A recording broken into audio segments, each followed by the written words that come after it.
Hello friends, good morning. നമ്മുടെ Kerala TV സീരിയലിലേക്ക് എല്ലാവർക്കും സ്വാഗതം. അങ്ങനെ നമ്മുടെ അച്ഛനും മക്കളും കൂടെ അവിടെ ഇരുന്ന് ഇങ്ങനെ സംസാരിക്കുക. അപ്പോൾ പ്രഭാവതി ഇത്രയും കാലം ഒരു മൂഢസ്വർഗത്തിലായിരുന്നു, സ്വപ്നം കണ്ടുകൊണ്ടിരിക്കുകയായിരുന്നു എന്ന കാര്യമൊക്കെ പറഞ്ഞ് ഇങ്ങനെ ഇവർ സംസാരിച്ചുകൊണ്ടിരിക്കുന്ന ഈ സമയത്താണ് നമ്മുടെ ഡോക്ടർ അങ്ങോട്ടേക്ക് വരുന്നത്. മെയിൻ ഡോക്ടർ റൗണ്ട്സിന് വരുന്നുണ്ട്. അഭിയോടും ജാനകിയോടും പുറത്ത് നിൽക്കാൻ പറഞ്ഞു. പിന്നെ അദ്ദേഹത്തിൻ്റെ പരിശോധനകളും കാര്യങ്ങളൊക്കെ വന്ന ഡോക്ടർമാർ നടത്തുക. ഇത് കഴിഞ്ഞതിന് ശേഷം പിന്നെ അജയ്യെയും അതുപോലെ തന്നെ നിരഞ്ജനെയും കാണിക്കുന്നത്. നിരഞ്ജന വന്നിരുന്ന് അച്ഛൻ എഴുതിയ വിൽപത്രത്തിൽ അജയ് ഹാപ്പി ആവാത്തത് എന്തുകൊണ്ടാണെന്ന് എനിക്ക് മനസ്സിലാവുന്നില്ലെന്നും പറഞ്ഞുകൊണ്ട് ഇങ്ങനെ വന്നിരുന്ന് പറഞ്ഞു. അജയ്ക്കാണ് ഭയങ്കര കലിപ്പാട്ടോ. വിൽപത്രത്തിൽ അച്ഛൻ പക്ഷാഭേദം കാണിച്ചു എന്ന് ഇനി ആർക്കും പറയാനാവില്ല എന്ന കാര്യവും പറഞ്ഞു. എല്ലാവരുടെയും കണ്ണിലെ കരടായി മാറിയ ആ മൂന്നാറിലെ എസ്റ്റേറ്റ് വരെ അച്ഛൻ 4 മക്കൾക്കായി തുല്യ അളവിൽ വീതിക്കാനായിട്ടാണ് വെച്ചിരിക്കുന്നതെന്ന കാര്യവും പറയുന്നതാണ്.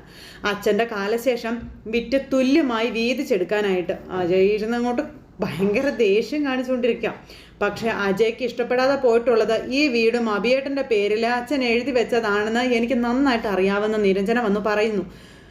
അജയ്ക്ക് വീട് വേണ്ട എന്ന് പറഞ്ഞതല്ലേ, പിന്നെ എന്തിനു പിന്നെ അതിൻ്റെ പേരിൽ നീരസം കാണിക്കണമെന്ന് ചോദിക്കുമ്പോൾ അജയ്ക്ക് മിണ്ടാട്ടമില്ല.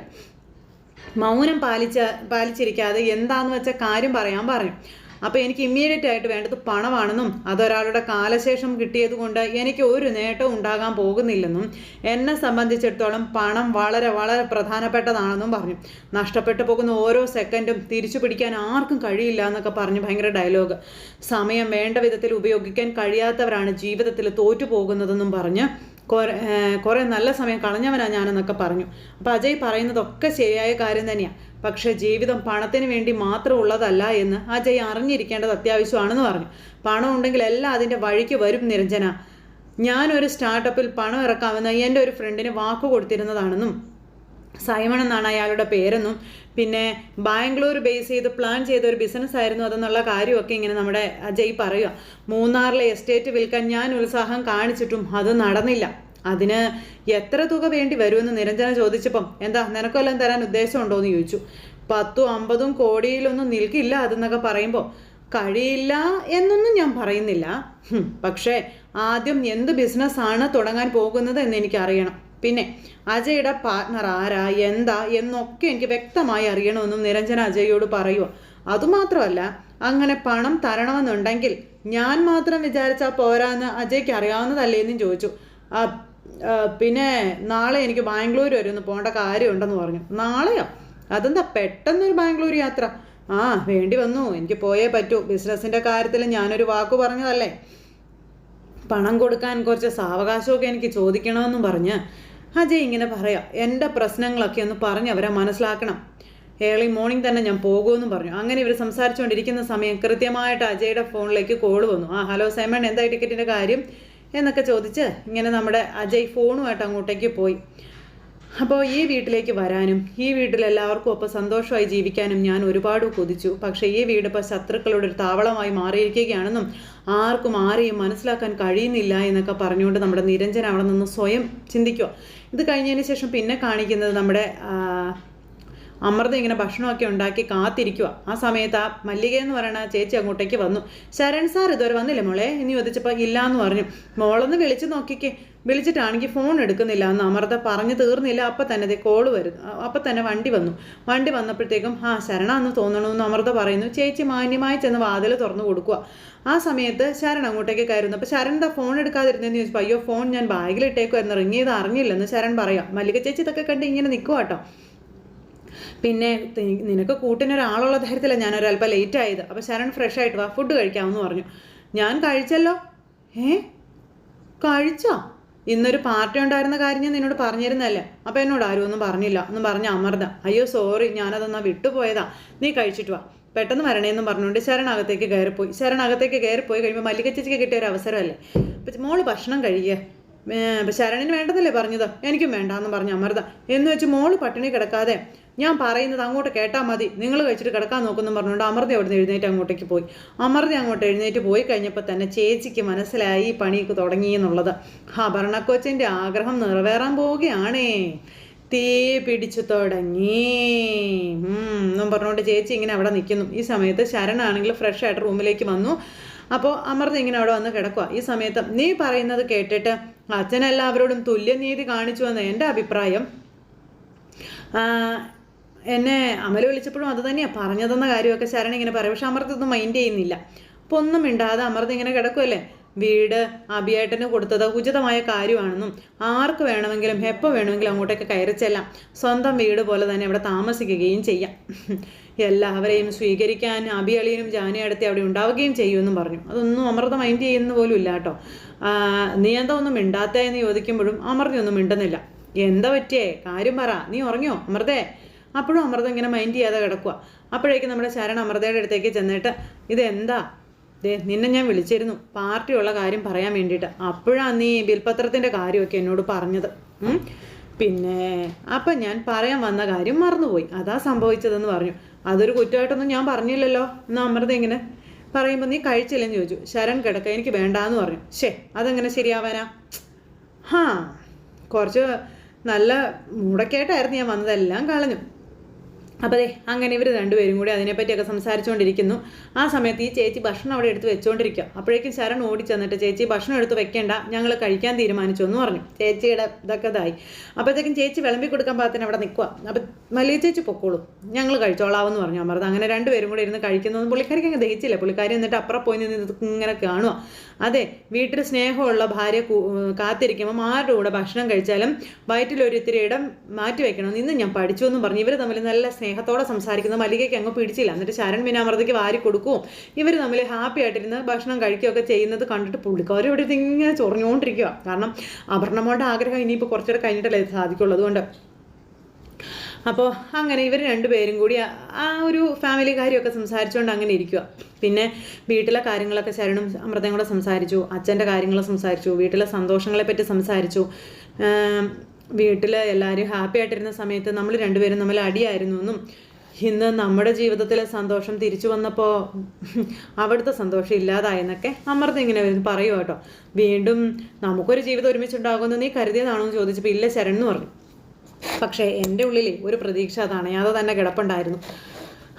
അളകാപുരിയിലെ പഴയ കാലം തിരിച്ചു വരും, ഉറപ്പായും വരും, നീ നോക്കിക്കോളാൻ പറഞ്ഞു. അബിയളിയൻ്റെയും ജാനിയടത്തേലൂടെയും അതൊക്കെ തിരിച്ചു കൊണ്ടുവരാൻ വേണ്ടുന്ന കാര്യങ്ങൾ അച്ഛൻ ചെയ്തിരിക്കുന്നത്, അല്ലെങ്കിൽ നീ നോക്കിക്കോ ഒക്കെ ശരിയാവുമെന്നും പറഞ്ഞുകൊണ്ട് ഇങ്ങനെ അമൃതയെ സമാധാനിപ്പിക്കുക. അങ്ങനെ അവർ രണ്ടുപേരും ഭക്ഷണം കഴിച്ചുകൊണ്ടിരിക്കുന്നു. ഇതെല്ലാം കഴിഞ്ഞ് അപ്പുറം മാറി നിന്ന് മല്ലിക ചേച്ചി ഫോൺ എടുത്ത് അപർണയെ വിളിക്കുക. എൻ്റെ അമൃതക്കൊച്ചെ, ഇവിടുത്തെ വിശേഷങ്ങളെ ഒരിക്കലും പറഞ്ഞ് തീരില്ല എന്നൊക്കെ പറഞ്ഞപ്പോൾ മല്ലിക കാര്യങ്ങൾ പെട്ടെന്ന് പറയാൻ പറഞ്ഞു. ഞാനൊരല്പം തിരക്കില്ല, പറയാൻ പറഞ്ഞു. ഇവിടെ ഇപ്പം നടക്കുന്നതേ മധുവിധു അല്ലേ എന്ന് പറഞ്ഞു. അങ്ങനെ അവിടുത്തെ കാര്യങ്ങളെല്ലാം പുള്ളിക്കാരി പുള്ളി തെറ്റാതെ ഇങ്ങനെ പറഞ്ഞു കൊടുക്കുക.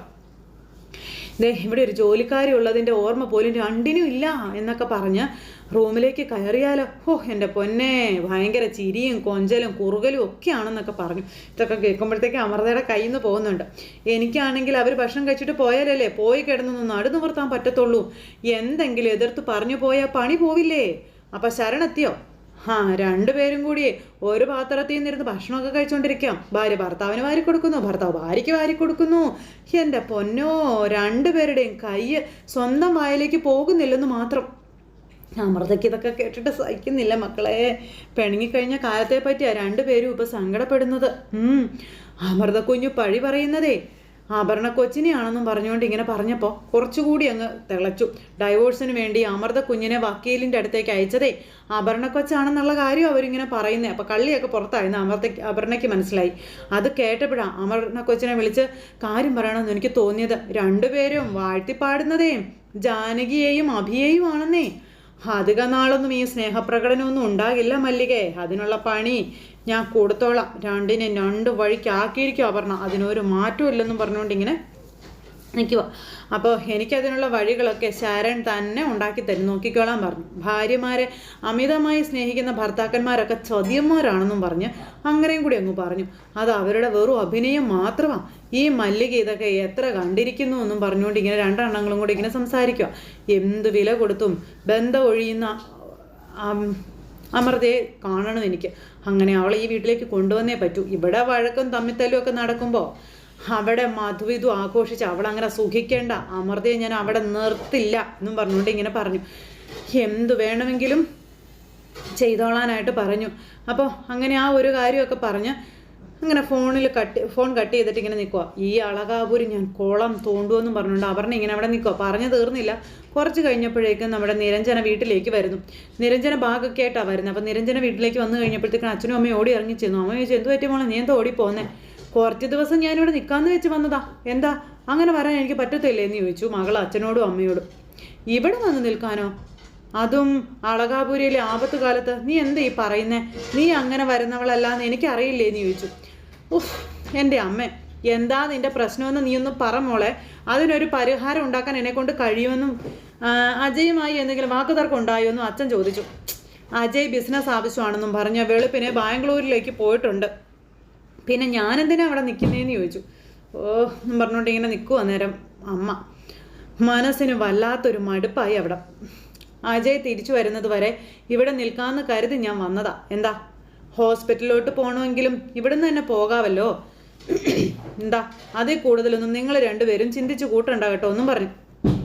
അവനോട് ഞാൻ പറഞ്ഞതാ പുതിയ ബിസിനസ്സിൻ്റെ പിന്നാലെ ഒന്നും പോകരുതെന്ന്. എൻ്റെ വാക്കിന് അവൻ ഒരു വിലയും തന്നില്ല.